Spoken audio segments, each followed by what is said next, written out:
Welcome back to the channel and welcome back to another quick pick prediction video. In this video, I'll be predicting the lightweight bout between Donald Cerrone versus Joe Lauzon. And how this fight right here between Cerrone versus Lauzon is a very interesting match between two veterans of the game.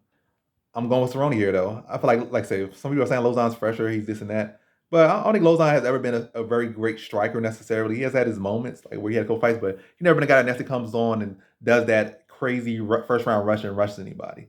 More so, I feel like lately it's been in the grappling, but like what did that against Grudersmacher, but faded. Grudersmacher was able to survive and then picked him apart. Was able to do that against some other guy that's not in the UFC right now. I'm forgetting his name right now.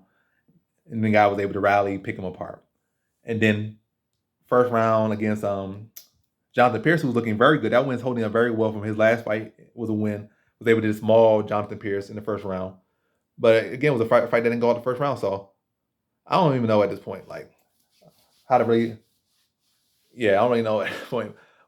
I don't know what I'm talking about, but I went to a whole nother Dalton pattern. I'm like thinking about a whole different fight, whole different life situation. Think about 2029, but my mind was somewhere else. But anywho, with Lauzon, don't really see those first round rushes. And why I'm saying first round rushes as far as striking, because Cerrone's not like Cerrone just goes out there and necessarily gets tapped out early by anyone.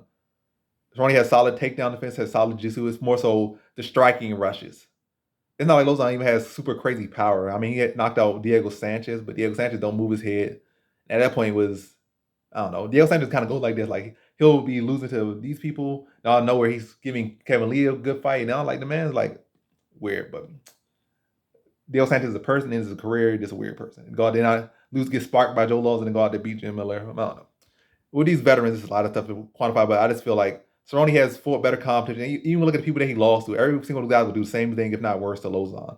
Just about all. Matter of fact, literally all of them would do the same thing, if not worse, to Lauzon. So Cerrone has been fighting at a whole higher level of competition. And yes, Jonathan Pierce is doing real well in the UFC, but he's definitely not the level of competition that Cerrone has for. Even probably the worst guy would be Jonathan Pierce. And that's why Jonathan Pierce is at 45. I'm not saying the worst guy in the lightweight, but among the people that Cerrone lost to Pettis, really could say beat Pettis, really. Lost to McGregor, Gaethje, about to fight for belt, could potentially win the belt. So he's been fighting killers. I feel like it's been his last fight might not have been the best, but the guy right now that he just lost to is doing decent enough in the division. I feel would beat Joe Lauzon, solid grappler as well. But yeah, I'm getting too off topic. I just feel for Joe Lauzon to win, I feel it requires the first round to be to get him early.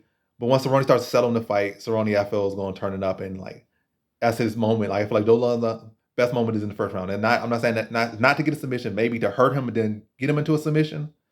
But I feel like it all starts on the feet. I don't feel like in case he goes out there and grapples Cerrone and taps him out like just off grappling, or just a couple little peppery shots and go there. Like he really got to ding him up and then get him there, because Cerrone's very savvy on the ground and they're very hard to get to the ground for even some of the best wrestlers. So yeah, I just really don't see Joe Lauzon stylistically matching up with him, and also with these old guys, it really don't even matter. Some guy like could be in the best shape and like they fight 20 years later, and the guy that beat him in 20 years will still beat him 20 years later. Like he might be doing better in his career, about you doing better in life. Like I might be getting knocked everybody, but he'll get up for you. Like I beat you 20 years ago, I'm gonna come back 20 years, I'm still gonna beat you. You could be the champion. I can't beat nobody else in the division, but I will beat you. Like so, I don't know. With these old veteran fights, the whole this and that, oh, this guy doing better, or this guy, it really a lot of times be irrelevant. Unless that guy just completely shot. And I don't think Cerrone's complete shot. He's been in there with some tough competition for the most part. Like 90% of those fights have been very, very tough. And I feel like again, Joe Lauzon can't really put it on the steam on him with his punches early or to the necessary degree. Like Cerrone stings him out of that first round. Then really starts to tear him apart, rip his leg up, probably some stepping knee to the body, some heavy kick to the body. Gets Joe Lauzon to curl up, and then just puts him out in that second round, like curls up, and then just unleashes a ground and pound on him, and the ref pulls him off. Second round TKO for Donald Cerrone. So in this fight, I got Donald Cerrone via second round TKO.